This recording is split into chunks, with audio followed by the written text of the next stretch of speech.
Hello students, commence chemistry में एक बार फिर से आप लोगों का बहुत बहुत स्वागत है। बच्चों, आज मैं आप लोगों के लिए दो बहुत इंपॉर्टेंट टॉपिक लेकर के आया हूँ, inductive effect and electromeric effect. Inductive effect में दो टाइप होते हैं इसके, plus I effect, minus I effect. Compound के अंदर इलेक्ट्रॉन डेंसिटी इंक्रीज़ अगर हो रही है तो उसे हम प्लस आई इफ़ेक्ट कहेंगे। कंपाउंड के अंदर से अगर इलेक्ट्रॉन डेंसिटी डिक्रीज़ हो रही है तो उसे हम माइनस आई इफ़ेक्ट कहेंगे। कंपाउंड से अगर कोई इलेक्ट्रॉन विड्रॉइंग ग्रुप है लगा हुआ तो वो माइनस आई इफ़ेक्ट क्रिएट करता है, और जहाँ पे इलेक्ट्रॉन डोनेटिंग ग्रुप अगर लगा हुआ है तो वो डेंसिटी को इंक्रीज़ करेगा, इलेक्ट्रॉन्स का डेंसिटी को कंपाउंड के अंदर इंक्रीज़ करेगा। इसको हम प्लस आई इफ़ेक्ट कहते हैं। तो इंडक्टिव इफ़ेक्ट आप देखिए किस तरीके से एग्जामिनेशन में आप इसको शो करेंगे, लिखेंगे कैसे।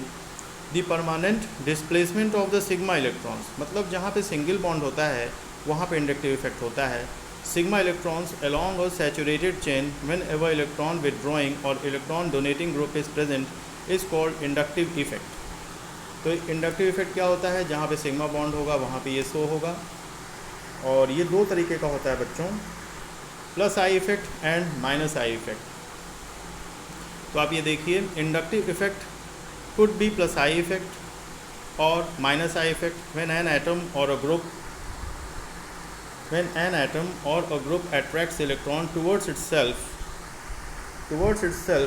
more strongly than the hydrogen, it is said to possesses minus I effect। यानी कि हाइड्रोजन से जो ज़्यादा तेज़ी से अट्रैक्ट करेगा, मीडियम इसको लिया गया, मतलब आप बेसिकली आप ये समझो कि जिनकी इलेक्ट्रोनेगेटिविटी ज़्यादा होती है, जिस भी रेडिकल की, जिस भी स्पीसीज़ की इलेक्ट्रोनेगेटिविटी ज़्यादा होती है वो माइनस आई इफ़ेक्ट क्रिएट करेगा, और जिसकी इलेक्ट्रोनेगेटिविटी काफ़ी कम होती है वो प्लस आई इफ़ेक्ट क्रिएट करेगा। ये आप एग्जाम्पल में जब देखेंगे तो आसानी से आपको समझ में आ जाएगा। तो ये तो डिफिनेशन में समझाने के लिए ये चीज़ कहा गया है कि inductive effect could be plus I effect और minus I effect when an atom or a group attracts electron towards itself more strongly than the hydrogen, it is said to possesses minus I effect। For example, अब यहाँ पे example के रूप में fluorine आप देखिए, electron withdrawing group show किया गया है। फ्लोरीन की इलेक्ट्रोनेगेटिविटी काफ़ी ज़्यादा होती है, इस वजह से ये इलेक्ट्रॉन विड्रॉ कर रहा है कंपाउंड के अंदर से। तो ये तो आपको मैंने बताया माइनस आई इफेक्ट का एग्जाम्पल। माइनस आई इफेक्ट के एग्जाम्पल के बाद आप प्लस आई इफेक्ट एग्जाम्पल में आप देखिए, मेथिल ग्रुप यहाँ पे अटैच्ड है और वो इलेक्ट्रॉन डेंसिटी को इंक्रीज़ कर रहा है। When an atom or a group attracts electron towards itself less strongly than the hydrogen, it is said to possesses plus I effect।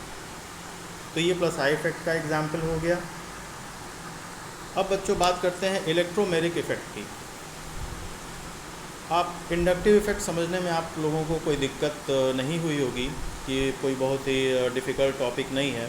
Plus I effect, minus I effect, basically आप इतना ही समझिए इस बात को कि जिनकी इलेक्ट्रोनेगेटिविटी ज़्यादा होती है, जो हैलोजेंस होते हैं या नाइट्रो ग्रुप होता है, आपसे एग्जांपल्स में या क्वेश्चंस में यही बेसिक चीज़ें होती हैं। तो इलेक्ट्रोनेगेटिविटी जिनकी ज़्यादा होती है स्पीसीज़ की, वो इलेक्ट्रॉन को विड्रॉ करते हैं कंपाउंड के अंदर से, और जिनकी इलेक्ट्रोनेगेटिविटी कम होती है, यानी कि जो इलेक्ट्रो पॉजिटिव कैरेक्टर शो करते हैं, वो इलेक्ट्रॉन को इंक्रीज़ करते हैं। तो इस तरीके से आप इसको समझोगे, और डेफिनेशन में लिखने के लिए मैंने आपको बताया है कि उसको डिफ़ाइन कैसे करोगे। एग्जामिनेशन में अगर सिर्फ पूछा गया कि व्हाट इज़ इंडक्टिव इफ़ेक्ट, तो आप हाइड्रोजन को लेकर के आप उसको बताओगे कि जो हाइड्रोजन से लेस स्ट्रांगली इलेक्ट्रॉन को अट्रैक्ट करता है वो प्लस आई इफ़ेक्ट क्रिएट करते हैं, और जो हाइड्रोजन से ज़्यादा अट्रैक्ट करते हैं, हाइड्रोजन की जो पावर होती है उससे ज़्यादा अगर अट्रैक्ट करते हैं इलेक्ट्रॉन को अपनी तरफ, तो माइनस आई इफेक्ट क्रिएट करते हैं कंपाउंड के अंदर। तो इस तरीके से आप उसको डिफ़ाइन कर देंगे। इलेक्ट्रोमेरिक इफेक्ट देखिए, जहाँ पे पाई बॉन्ड होता है वहाँ पे इलेक्ट्रोमेरिक इफेक्ट होता है। It involves the complete transfer of the shared pair of the pi electrons to either of the two atoms linked by the multiple bonds in the presence of an attacking agent. Electromeric effect pi electron का displacement होता है, और double bonded जो atoms होते हैं उसमें से किसी भी एक एटम पे पाई इलेक्ट्रॉन कम्प्लीटली शिफ्ट हो जाते हैं। एग्जाम्पल के रूप में आप देखिए, यहाँ पे इथिलीन का एग्जाम्पल लिया गया है, जो कि बहुत आसानी से यहाँ पे आपको समझ में आ जाएगा। डबल बॉन्ड जो होता है उसके इलेक्ट्रॉन्स जो होते हैं पाई इलेक्ट्रॉन्स कार्बन पे शिफ्ट कर रहे हैं, बाई एरो हमने इसको आपको दिखाया है और बिल्कुल साफ आपको दिख भी रहा होगा अपने स्क्रीन पे। तो जिस कार्बन पे एरो ये शो कर रहा है वहाँ पे नेगेटिव चार्ज क्रिएट हो रहा है, क्योंकि complete transfer of the electron की बात यहाँ कही गई है। तो उस कार्बन पे इलेक्ट्रॉन एक्सेस हो जाते हैं, इसलिए नेगेटिव चार्ज शो हो रहा है, और जिस कार्बन पे इलेक्ट्रॉन की डिफिशियंसी हो जाती है वहाँ पे पॉजिटिव चार्ज आप शो करोगे। हाइड्रोजन आयन की इस पर अटैक हो रहा है, तो अटैक होगा तो ये एक इलेक्ट्रोफाइल है, तो जहाँ पर नेगेटिव चार्ज आपको दिख रहा है जिस कार्बन पे वहाँ पे ये जाएगा और इस वजह से ये कार्बोकैटायन लास्ट में जनरेट होता है। तो ये आपको समझ में आ गया होगा कि इलेक्ट्रोमेरिक इफ़ेक्ट की वजह से कार्बोकैटायन का जनरेशन और किस तरीके से इलेक्ट्रोफाइल उस पर अटैक करते हैं। तो ये इलेक्ट्रोमेरिक इफ़ेक्ट आपको समझ में आया होगा। बच्चों इसी के क्रम में आप इलेक्ट्रोमेरिक इफ़ेक्ट भी देखिए कि ये भी दो तरीके का होता है, प्लस आई इफ़ेक्ट और माइनस आई इफ़ेक्ट। जैसे इंडक्टिव इफेक्ट में मैंने आपको बताया था, इलेक्ट्रॉन डेंसिटी अगर कंपाउंड के अंदर इंक्रीज़ हो रही है तो वहाँ पे plus I effect plus E effect होगा। When the electrons are transferred towards the attacking reagent then plus E effect, and minus E effect होगा when the electrons are transferred away from the attacking reagent then this is called the minus E effect. तो example further आपको जब मैं समझाऊंगा तो plus E effect और minus E effect आपको समझ में आ जाएगा। तो यहाँ पे अब इसी के कंटिन्यूटी में आप ये देखिए कि एग्जाम्पल मैं यहाँ पे शो कर रहा हूँ एसिटिक एसिड का जो डेरिवेटिव है क्लोरो डेरिवेटिव। तो उसमें ये पूछा गया है कि ये 3 एसिटिक एसिड के डेरिवेटिव्स हैं, तो इसमें सबसे ज़्यादा एसिडिक कौन होगा। जैसे क्लोरो डेरिवेटिव है एसिटिक एसिड का, तो एक में complete replacement of the hydrogen atoms है, वहाँ पे Cl3 COOH, Cl2 CHCOOH and Cl CH2COOH। तो इन तीनों में सबसे ज़्यादा एसिडिटी देखिए उसकी होगी जो इलेक्ट्रॉन डेंसिटी सबसे ज़्यादा कम हो जाएगी, जिसकी वजह से जिस कंपाउंड में इलेक्ट्रॉन डेंसिटी सबसे कम हो जाएगी वही सबसे ज़्यादा एसिडिक होगा, क्योंकि वहाँ पे हाइड्रोजन का रिप्लेसमेंट आसानी से हो जाएगा।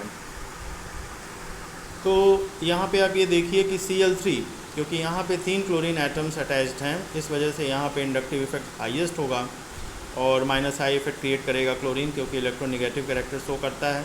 इस वजह से Cl3 COOH की सबसे ज़्यादा एसिडिटी होगी और इसी क्रम में Cl2 देन Cl। और अगर यहाँ पे मैथिल ग्रुप बच्चों अटैच्ड होता या फिर इलेक्ट्रॉन डोनेटिंग ग्रुप अटैच्ड होता तो ये चीज़ बेसिसिटी वो इंक्रीज़ करता, क्योंकि इलेक्ट्रॉन डेंसिटी इंक्रीज़ करेगा कंपाउंड के अंदर तो वो बेसिसिटी इंक्रीज़ होगी।